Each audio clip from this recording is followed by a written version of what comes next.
Welcome. Welcome to our STEM STEAM speaker series, and we'll start the event by reading the land acknowledgement. Black Youth Success and Ace & Company acknowledges that the land we are standing on is a traditional territory of many nations, including the Mississaugas of the Credit, the Anishinaabe, the Chippewa, the Haudenosaunee, and the Huron-Wendat peoples, and is now home to many diverse First Nations, Inuit, and Métis peoples. BYS and ACE acknowledges that Toronto is covered by Treaty 13 with the Mississaugas of the Credit. BYS and ACE also acknowledges all treaty peoples, including those who came here as settlers, as migrants, either in this generation or in the generations past, and those of us who were forcibly displanted Africans came here involuntarily, particularly as a result of the transatlantic slave trade and slavery.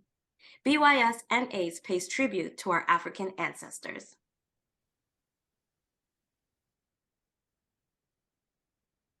Thank you everyone for joining us for our speaker series highlighting careers in STEM and STEAM.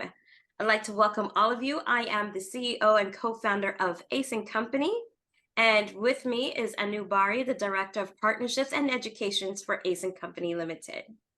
I'd also like to tell you a little bit about our partners. This would not be possible without BYS. BYS is an organization that supports Black youth in education, ensuring Black youth are engaged in school and have access to resources to prepare them for life. Also in safety, ensuring Black youth are safe and engaged in meaningful opportunities and are connected. Health, ensuring Black youth are physically, mentally, and emotionally healthy and well. Also the community. I'd also like to tell you a little bit about Ace & Company, which is a recruiting advisory firm helping women and young girls explore different career opportunities in science, technology, engineering, arts, and math, which is STEAM. So let's just begin with some workshop norms. Please, if you're joining us, make sure your mic is muted, your camera is turned off. Keep all your questions till the end, and remember to keep all comments respectful.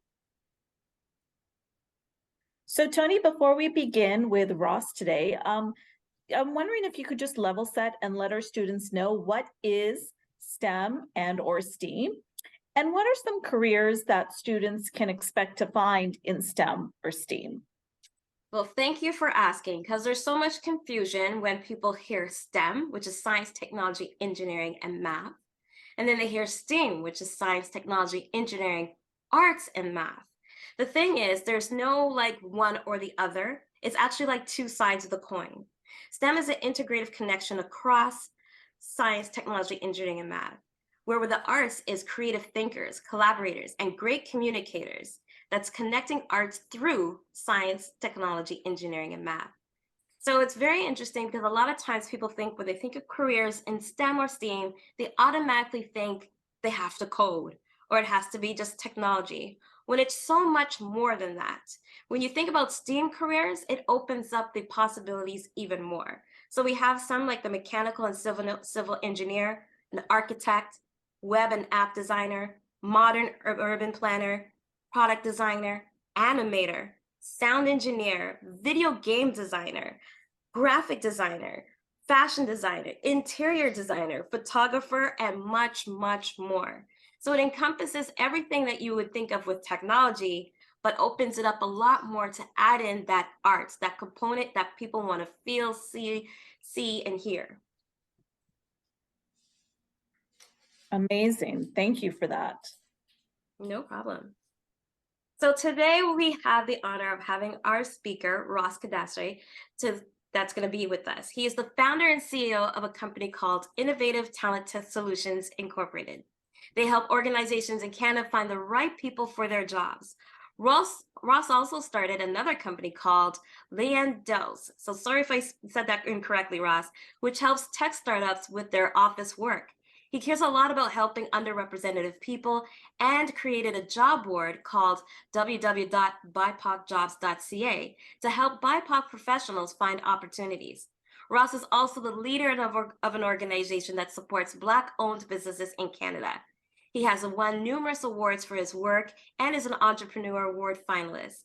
Ross wants to help develop the next generation of Black professionals and share his knowledge about recruitment. Welcome, Ross. Thank you, Tony. It's a pleasure to be here, just sharing, and I'm looking forward to our conversation. Thank you. Yes. So when I read your biography, I was blown away of all the amazing things that you have accomplished.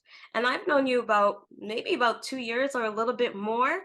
And I did Yes. not even know to that level of all the things that you were involved in and how much you were able to give back to community. So which is so amazing.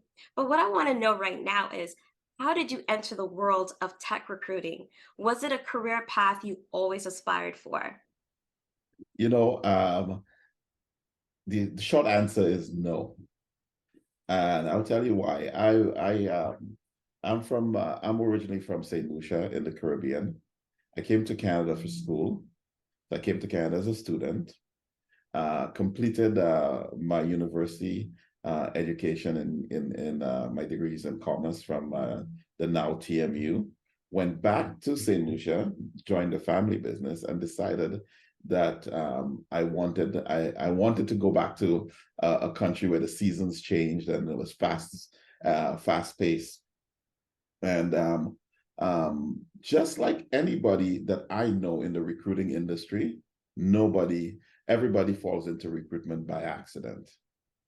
So I came back to Canada, and I remember saying to my family, I'm going to Canada for 3 weeks. If I get a job, I'll stay. If I don't get a job, I'll come back. Right. And I landed on the recruiting industry, tech recruiting industry. And that's a whole story on its own. But I landed on the industry totally by accident, changed my career into recruiting. I was in the hotel business before, and 28 years later, I'm still here. Which is amazing. Okay, so you happened to bump into this industry, but this industry took you so far out because now you've established your own recruitment firm. So what inspired you? I know you just didn't start off and be like, I'm going to be a CEO and start all these amazing companies. So what inspired you to do that? So when I started in the recruitment industry, I can never forget my first day. I didn't even know how to spell recruit. Okay. I didn't know the industry existed. And my boss says to me, he says, Ross, we like you. We're going to give you a job. Now, I'm not going to charge you for the training that I'll give you. So you can't charge me for coming to work. Interesting, huh? Yes. Why It would was you say yes? it was 100% commission job. Oh, wow. And the reason why I said yes is I was very intrigued about the opportunity, and I knew myself, and I knew that the fear of failure always stops us to do what we need to do. Hmm. At that point, I had nothing to lose, but I had nothing to lose. All I could do is win. So I took on the opportunity. I spent a number of years in corporate Canada. Started in this company. I've worked for Canada's largest recruitment organization and helped them build that. And I worked for one of the global's top three recruitment organizations. But here's the thing. I want to say in 2016, Hmm. I had reached the top of my career. I led the delivery operations for the company that I worked for, which was a global company. And quite frankly, I got tired of making profit for somebody who didn't know I existed.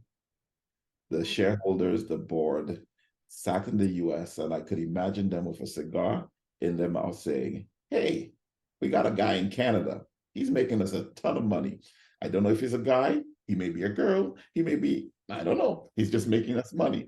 And I opted out, and there are a number of reasons. So the first reason is I wanted to opt out of corporate Canada because I was tired of making money for somebody who who didn't know I existed. Second reason is, quite frankly, I opted out because of anti-Black systemic racism that I had been throughout my career, because there are not too many people who look like me at executive level in the recruiting space. And when my boss called me one time from the US and he says, Ross, can we use you in our diversity number in the US because we just don't have enough people that look like you. Right? So that was my second why. But the third reason, and most important reason, is I wanted to build generational wealth for my family. And I wanted young people who came after me to look at what I'm trying to do and say, I can do that too. And that was my big why. That is so inspiring. So let's back up a little bit because there's some students who probably don't even understand what does 100% commission mean. So in recruitment from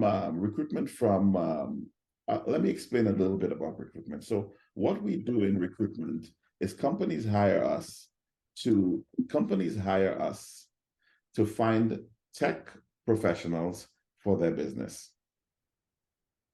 Right? So they pay us to find those people. And typical most recruitment companies charge a fee for that service. If you work for, it was more prevalent when I started in the industry, but if you work for a company in the recruitment industry, they will pay you a percentage of that fee as your salary, as your take-home salary. So you don't get a salary, a check every month if you don't make a sale.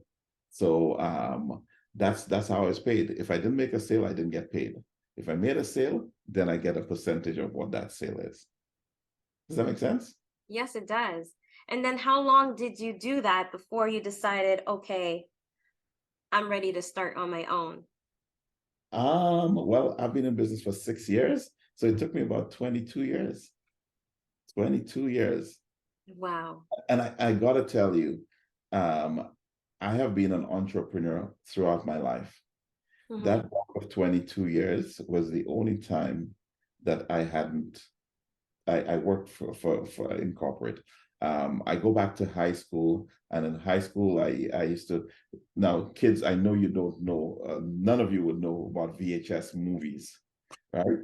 You probably don't even know about CDs, but my dad had a huge collection of movies, and I used to rent them. He didn't know.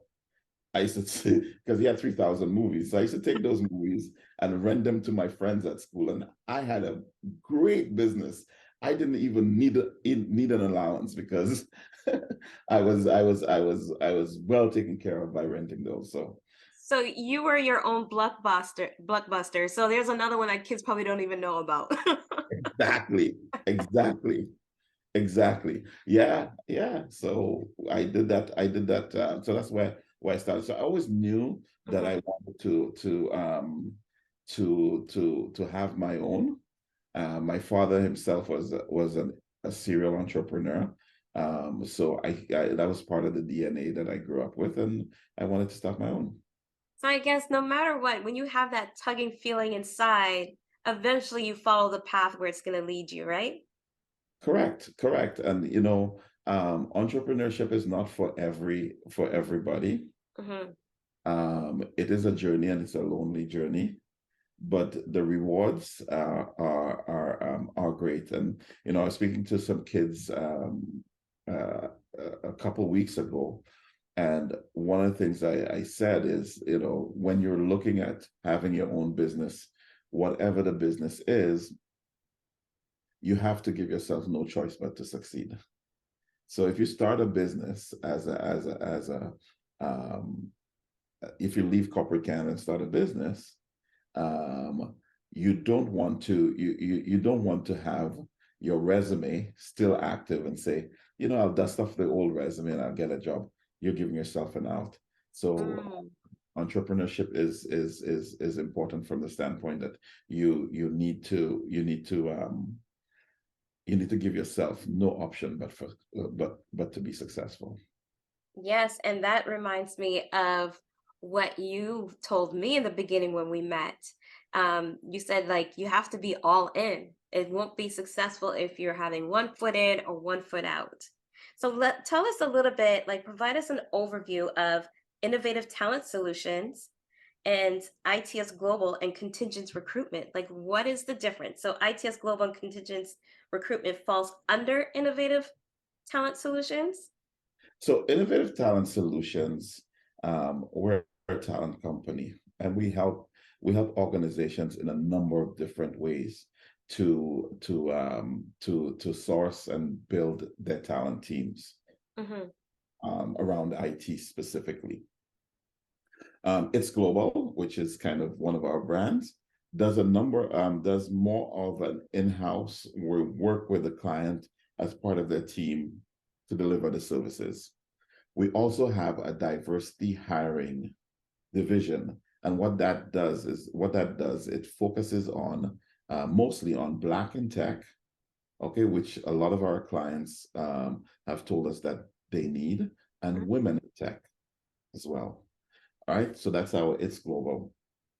Contingence recruitment is a division that works like a hired gun. So a client hires us to do something specifically. We're not part of their team. We find candidates for them. We send it out to them, and we're not integrated in their team. We also have bipocjobs.ca, which you mentioned in my bio earlier.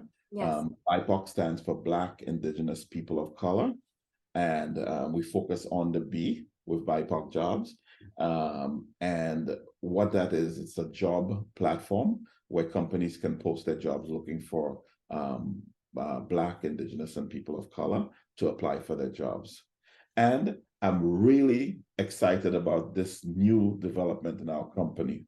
We're actually launching HR tech, human resource technology. So we will be a technology company. We have two products that is within the AI space that we'll be launching. One will be for the job seeker. So anybody who's looking for a job can use this tool, and it will help them with their cover letter. It will help them match the job better. They match the job, tell them what they're missing and that sort of thing. And the second one is HR technology that is internal to recruitment teams for companies. So we're pretty excited about that. This is amazing. But how do you find all the time to do all of this and still dream up of ideas like HR tech and then bring them to life? So I had an uncle of mine that used to say that 24 hours in a day. Okay, you work for 8 hours, you play for 8 hours, and you sleep for 8 hours. So I steal some of the playing and the sleeping. Gives me enough time for me to do all this great stuff. That's amazing. So on top of all of that, you got involved with the Black Business Professional Association, so BBPA. And what exactly is this, and how does it offer help for the Black community?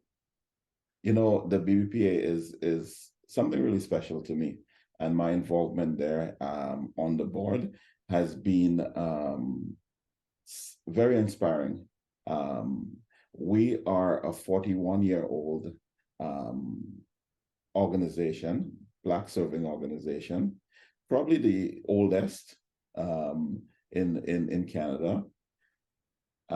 We advocate for and create equity for Black businesses and professionals.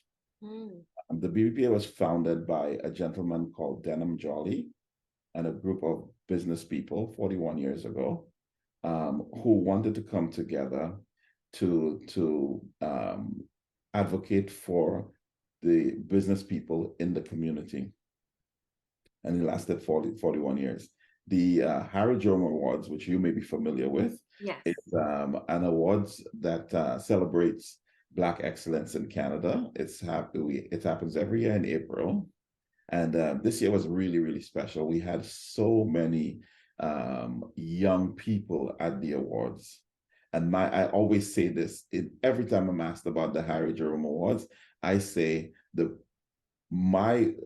what I love about the Harry Jerome Awards is that the kids, the young people, the next generation coming up can look at the people who have received these awards and say, I can do that too. I always go back to Barack Obama when he was president. Now, children, young Black men can say, I can aspire to be president someday. And and I can talk about this for a long time, but you know, one of the great things about the BPA is we run 20 programs. Right now, as we speak, our scholarship program is launched. So I would encourage students ready to go to university or in university to apply for these scholarships. We have given millions and millions of dollars worth of scholarships to students. I think last year we did 150 scholarships to students. Yeah, Black students for their studies. So, but not only that, we have another program that I started now, which is I think it's called the Power of Mentoring. It's a mentoring for students, a mentoring program. So aside from the business programs that we do and the training and the resourcing, we also have a heavy investment in students and the youth, so that we prepare them to be the next generation of entrepreneurs, business owners, and also professionals. That is so amazing. So how can students find out about more information about getting a mentor or applying to get one of these scholarships? Okay, social media. We're on social media, and we're advertising there. You can go to our website, bbpa.org, bbpa.org. Definitely you can go on there and you'll find out all the information. And I would also, if there's anybody interested in applying for the scholarship, drop me a line. You can send me an email personally and I'll forward it to the team. It's ross@bbpa.org. And feel free to send me a message of interest and I will be sure to forward it to the team for action. Ross, a quick question about the scholarships. I think some students think that they need like amazing grades or all A's. Can you talk a little bit about perhaps what the criteria is? There could be someone listening saying, that's not for me, I can't do that. So I'm not, because I don't work within the operations, I don't know all the criteria, but it's not based on grades. Some of our scholarships are based on areas of study. So we have we have one company that they produce an accounting software. So they gave us a scholarship for an accounting student. We have some general ones for any course of study. You know, one of the things we look at community service. We look at the need that the student has as well. But I want to say this, aside from the BBPA scholarship programs, I understood from my daughter went to university, and my daughter was explaining to me millions of dollars in scholarships don't get given out because we don't apply. Okay, so I want to say you got to show up. That's the number one rule in building a career, in building a business. You need to show up. There are students who there might be scholarships that are made for Black students, but if no Black students apply to it, a lot of these scholarships go to any student, right? So I want to encourage the students, please just apply. Okay, what's the worst that can happen? You get turned down, and is that really the worst? No. Okay, so irregardless of what you think your grades are, irregardless of what you think your criteria is, apply. Thanks, Ross. That is so important because we get so intimidated. I know when I was younger, I'd be intimidated to go for these things because I think that I'm not good enough, or a teacher told me I didn't have the right grades, or it just wasn't possible. So it's really important that we do tell our students to show up, just do it anyway, try your best and see where it can go. Because if you don't try, then you don't have an option. No. Right? So true. Thank you. So it's impressive how you continue to contribute to your community through your business through BPPA. And do you think that it's essential for young people to consider giving back? Is it something that they should be like, oh, when I get older, this is what I would do? Or is it something that, they can start thinking about doing now, like giving back to their own community?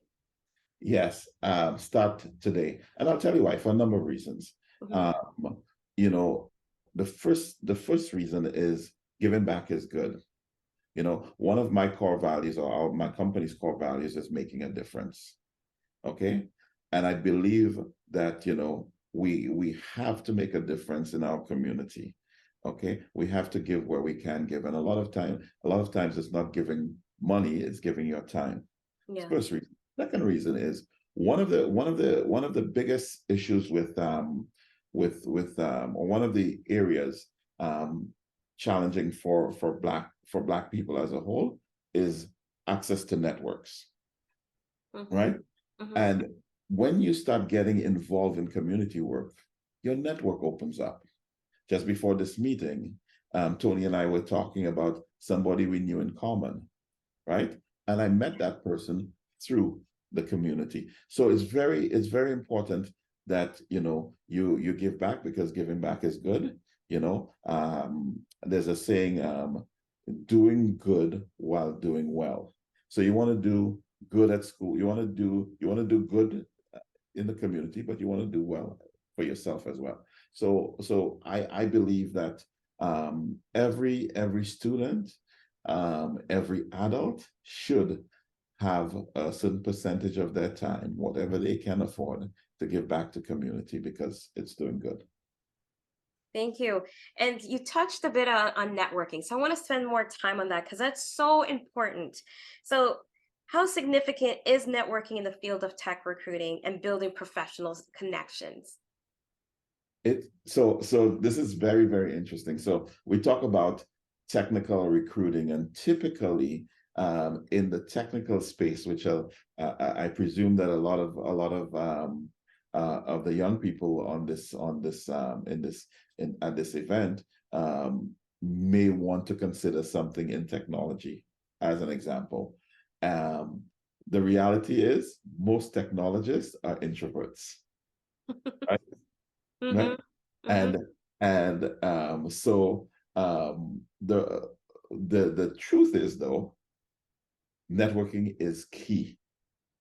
Coming out of your shell and and going out and meeting people is important. So in the tech recruiting space, I would say pre social media, it was the only thing you could do.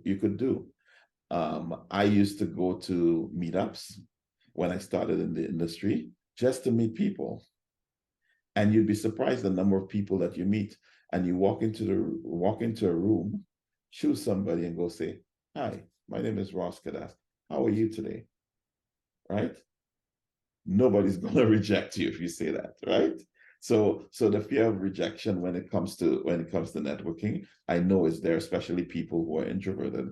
But I think it's very, very important to meeting people and building that network and building that access that you need for your careers.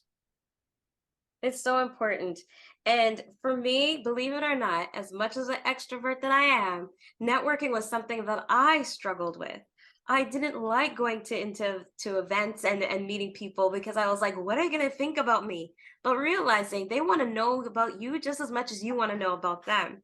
So I knew I'm going to share a little story here, the way that I met Ross. I had a business consultant that I was working with my business plan, and he said there's an opportunity to, pitch your company. So I was like, okay, fine. I got the email saying you've been chosen to pitch your company the next 4 days. I did not have a pitch deck ready. I was so nervous, and I was like, maybe I shouldn't do it. I don't know if I should do it. And my husband, who was this co-founder, was like, yeah, this is kind of too soon. But we said, you know what? You never know where it's going to lead you. So we decided to put the deck together. We stayed up all night. And the next day, I did the pitch. Lo and behold, after that pitch, Ross messaged me on LinkedIn like right away and said, I like what you have to say or you have to offer. I think I can help you. Just like that. So imagine now if I decided that it was too soon or I was too afraid to do it and decided not to do it, Ross would not be here. And It's I would about not be here. it's about getting out there and showing up. And I Yes, yes. never give up an opportunity to show up and meet people, because you never know where it may take you. I can give you tons of stories of people that I've met. I met somebody a year ago. A year ago we had lunch and the timing wasn't right for him, and we're working on a mega deal today because guess what, a year later the timing is right. That's so true. And there's many people that I've met along the way. And it doesn't mean that when you network with them that something's going to flourish right then and there, Yeah. right? So it takes time. You have to build relationships. And I've seen that happen where the relationships that I did build, that I did say yes to going to meet somebody for coffee, to hear how I can help them, or them listening to how I can help me. And then 2 years later or a year later, we're doing business. So it's so true. Yeah. So students, go out there, network. Don't be afraid to say, hi, my name is, and learn from people and build those relationships. Ross and Tony, what would you say to students who say, you know what, I've got this following on social media. I've got, these followers. I don't need to network. With everything changing, do you think that's true? Do students have to change the way? Because I think they think those numbers and those likes is everything, and that's how they can network. The numbers and the likes do not equal relationships. Yes. And I like likes too. Okay. I'm, I'm on Instagram. I'm on the gram, Do it for the likes. and I love it when somebody likes my post, but there's nothing that beats having a conversation with somebody face to face and getting out there. And once you've had that conversation, then you can DM the person and then you can build that relationship from there. So I think a mix of both. I think, technology has brought us, and not only technology, I think the pandemic has really forced us to do things differently. Mm-hmm. Okay. But I can tell you that, there was a time, my daughter, she's 26 now, and she said, when I used to say to her when she was at 10 years old, and I said, do you have an email address? She says, Dad, email is so old fashioned.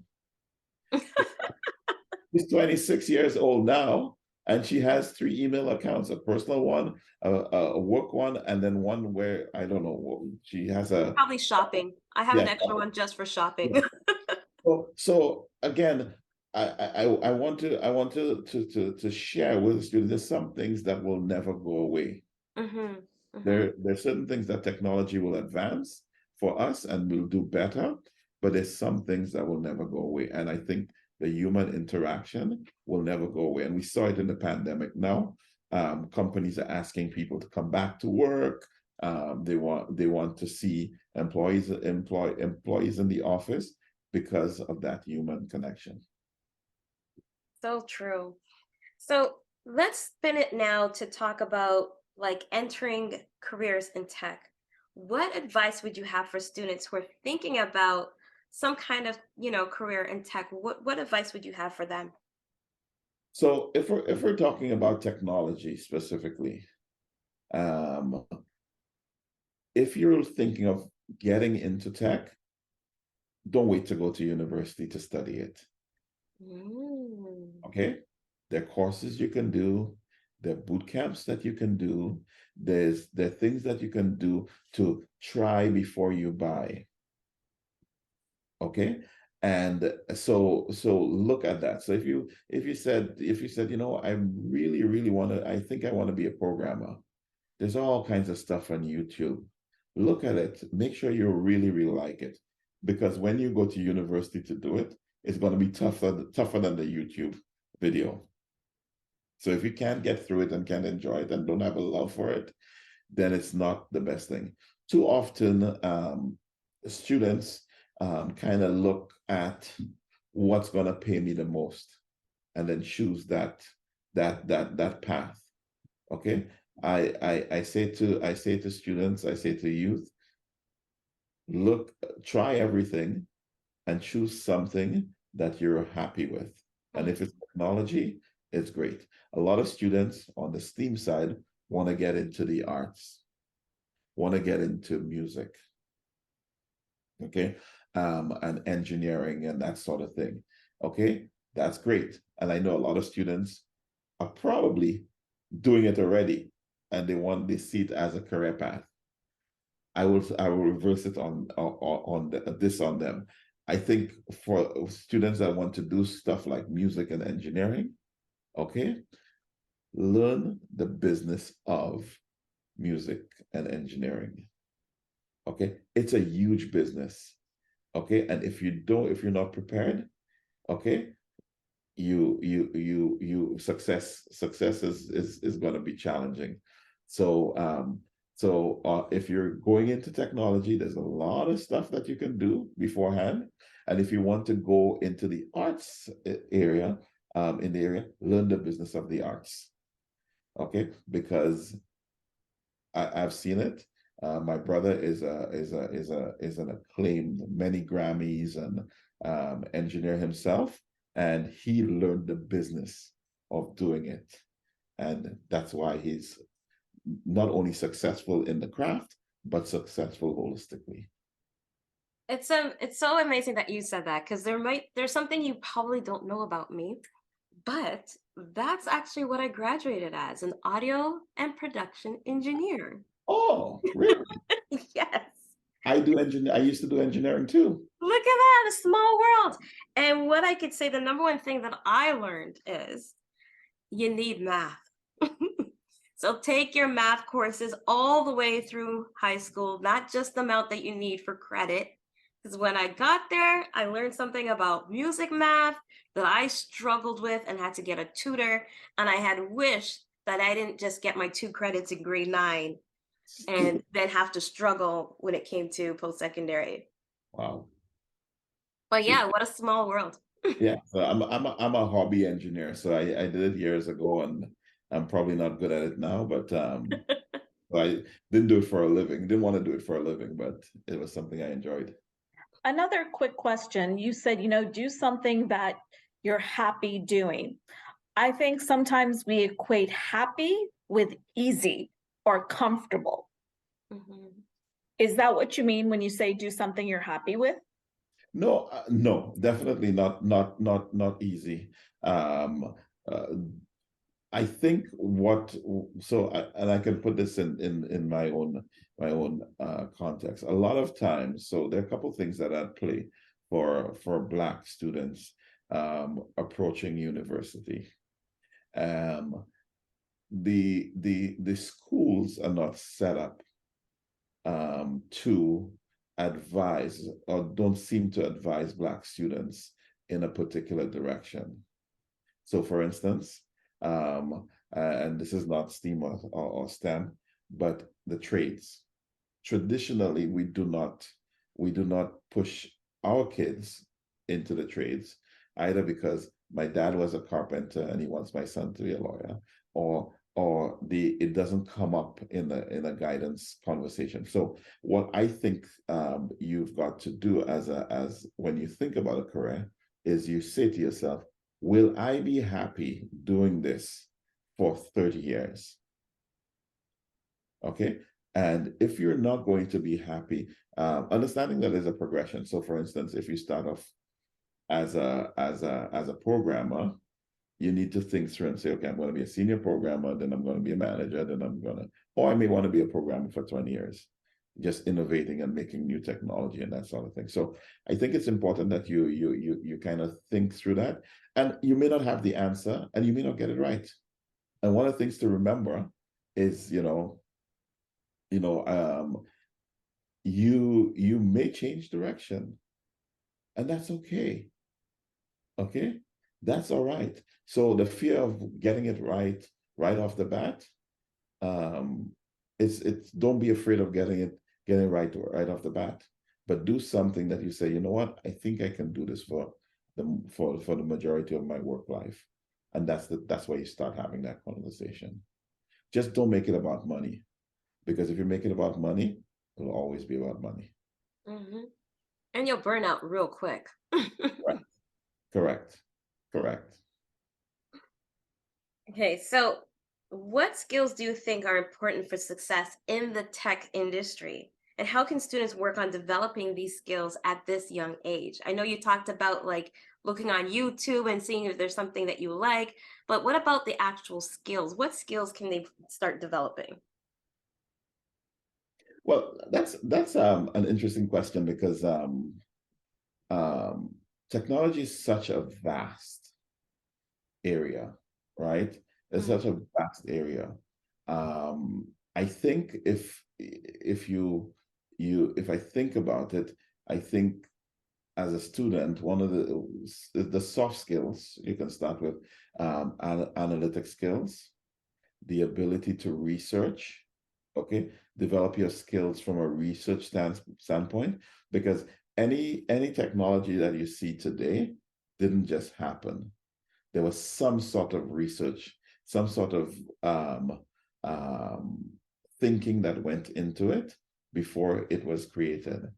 Um, if we talk about, and I'm presuming you're talking about the skills that you need to have, I believe that anybody who wants to go into technology, whatever area in technology, should have some basic coding experience. Okay, and it goes back to what I said. You can learn coding on YouTube, there are boot camps and that sort of thing. If you have that basic level coding, you may never touch it in university because you may go the cybersecurity route, or you may go the functional route. But I think it's important that you understand how the coding, what coding is, and how it's done. Thank you. So, with that, we have some ideas about skills, soft skills, research, basic coding.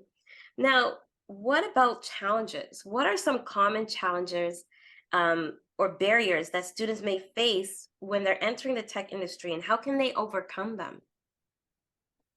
So I think when and I'll answer this by giving some advice. So Mhm. when you get into technology, many students, whether they be Black or any other student, uh, many students are interested in a career in technology, right? And many students graduate every year with Mhm. technology. Okay. So I would say, first of all, do um, you know, um, when you look at technology, look at where the market is going from a technology standpoint, and get a mentor who can help you kind of think through that. Um, the second thing is, it's very, very important that as you go through university, doesn't matter where in technology that what you're studying in technology, do projects on your own. Okay, come Mhm. up with your own projects. You can do it as early as you can do it as early as high school. These kids that I met, I met their dad, and he was telling me that his kids are in the last year of high school, or his kid, and three of his friends got together and they've done their own technology project at high school. Okay. So, what that does, if you start doing projects and you start trying to build stuff through university, then when you graduate, you don't only have a degree with maybe some co-op, but you have stuff that you've built on your own, that an employer can look at you and say, okay, this kid has done this, he solved this problem. Okay, it may not be perfect, and it talks to his problem solving skills. They can see that, and your likelihood of standing out when you're ready to get into the work world will be a lot higher than somebody who just has the straight academics. Does that make sense?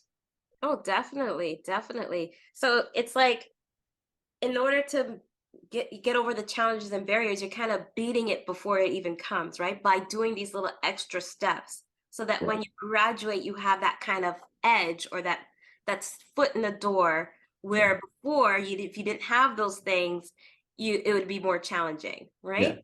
Yes, absolutely. And and that is because there's so many people graduating in the tech space. There's so many people coming to Canada with technology skills. So that's how you put yourself up there. And also there are a number of people that are in the field right now. Thank you. So you talked about, bipocjobs.ca, and, this is where organizations can actually post their jobs looking for diversity. How does your company support diversity and inclusion in the tech industry, even outside of bipocjobs.ca? Yeah, so I'm very pleased to say that early this year, we were voted one of the top 100 diversity companies in Canada. We are Amazing. very so from a company standpoint, diversity is very important to us. We speak 13 different languages in our company. We're 100% Black owned, and our 83% women. So when it comes to diversity, we don't only look, we don't only have the look, but even the way we recruit is one of the biggest things for us is ensuring that we have more diverse talent, put more diverse talent into companies.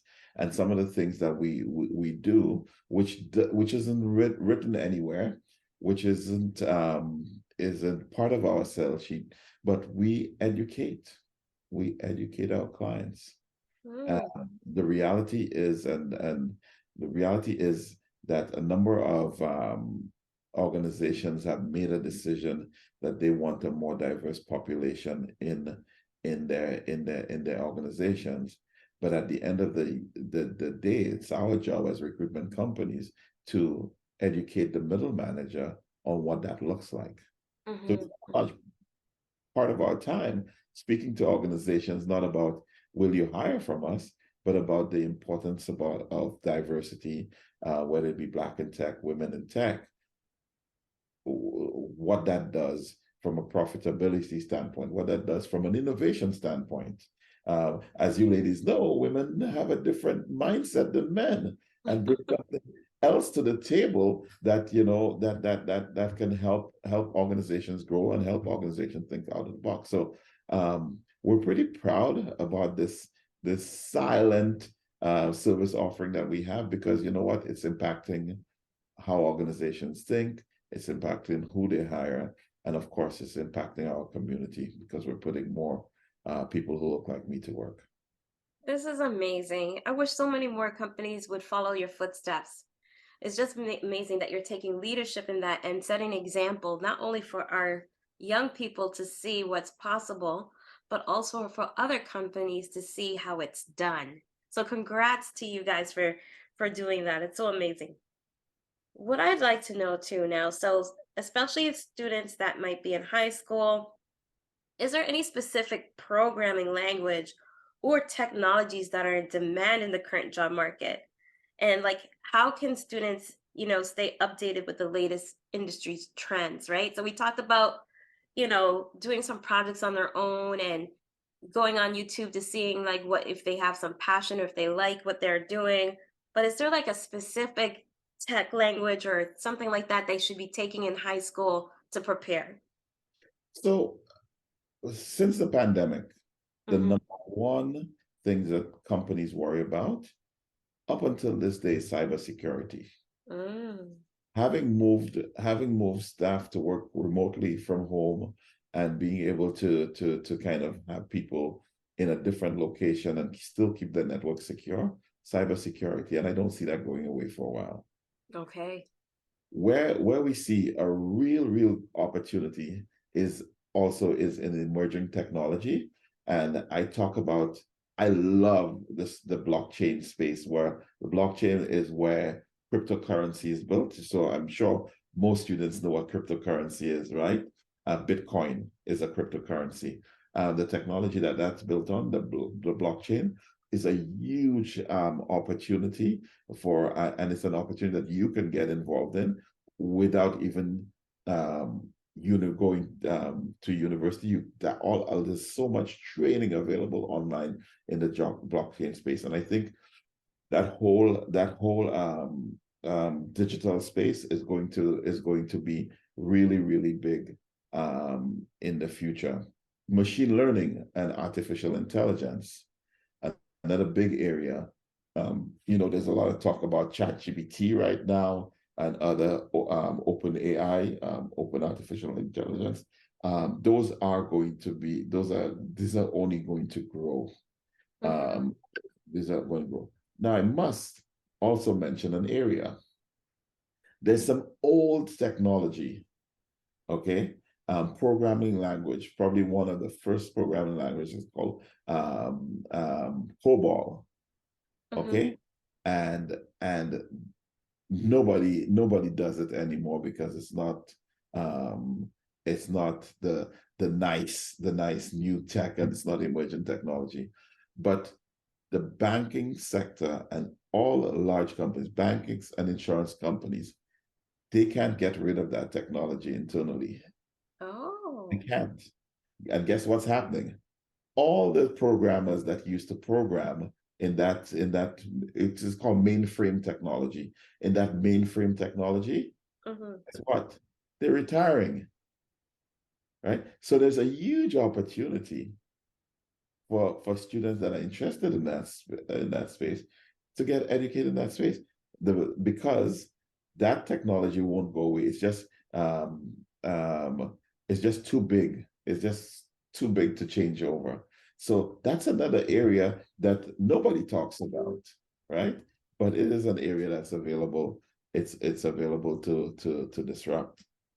It's so true. The amount of people that we've had discussions and talks and even webinars that I've attended, we don't hear about that. So it's very interesting to know that the whole banking sector relies heavily on this, which Yes. means there's going to be a demand for people to have that skill set. They can't find them because nobody wants to do this anymore. They can't find those mainframe programmers. They just can't find them. So again, it's again, evaluate what you want to do, but that's certainly an area that we think is ripe for additional talent. Oh, wow, thank you. So just one more question before we wrap up. And it says, can you provide an example of a successful career path or success story of an individual who has been placed in a tech role through your company? Wow.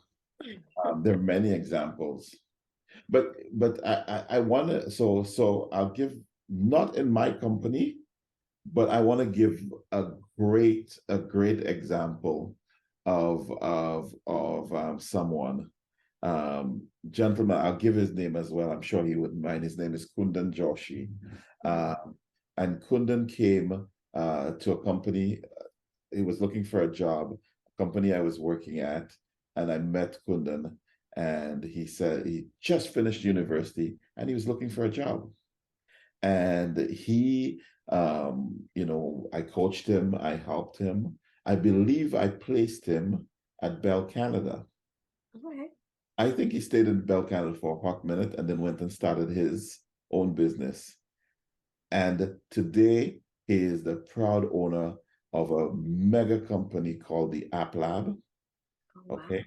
And he has won a number of awards for the work that he's done. Entrepreneur of the Year, Business Person of the Year, you name it. If and Kundan has won almost every award, and his company is growing. And he's an example. And when I connected with him, maybe about 5-6 years, reconnected. And he says to me, Ross, I listened to everything you said to me when you recruited me, and I just applied it. And he says, I'm so thankful because I would not be where I am today if you hadn't impacted my life in that way. This is what we do as technical recruiters. So this is not just Ross, but we really help people grow their careers. We really give them an opportunity. And I often think as everybody we place into a role and into a career, we're actually helping them build their family. The number of people that say, thank you, if I didn't get this job with this salary, I wouldn't be able to afford this house or this car or take this vacation, right? So the work that we do as technical recruiters or as recruiters in our industry, we really, really impact people. That is so amazing. Ross, I am so blessed to know you, and I know these students probably feel the same way. And I'm hoping that they will definitely take all this wealth of knowledge with them of where they're going to go to next. What I really love about this conversation that we had today is that you are showing us a perfect example of what is possible. That students can have a dream, can start somewhere, can work for somebody for a while, build up their skill sets, and then decide to go on their own and have a successful business. So thank you so much for sharing all of this information with us. It's such a pleasure to have you, and I am so happy that you're my business mentor. I really appreciate it. Yeah, thank you so much. And I just want to live with this and just say to the kids and the students and the young adults, doesn't matter where you start. It doesn't matter your circumstances today. All that matters is where you finish. So keep your eye on the prize, work hard, put in the effort, show up, and you will be successful. Well said. Well said.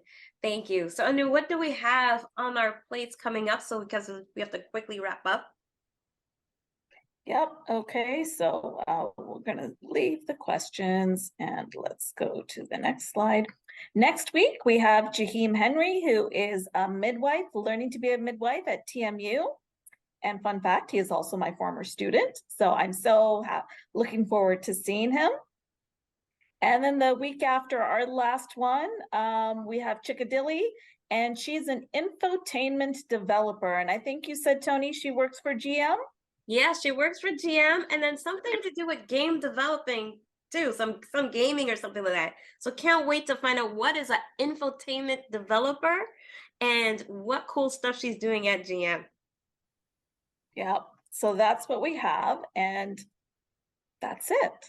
Okay, so thank you, everyone. We hope to see you again next week, same time, same place. And let's get this party started. So thanks again for joining us. Have a great evening. Good night.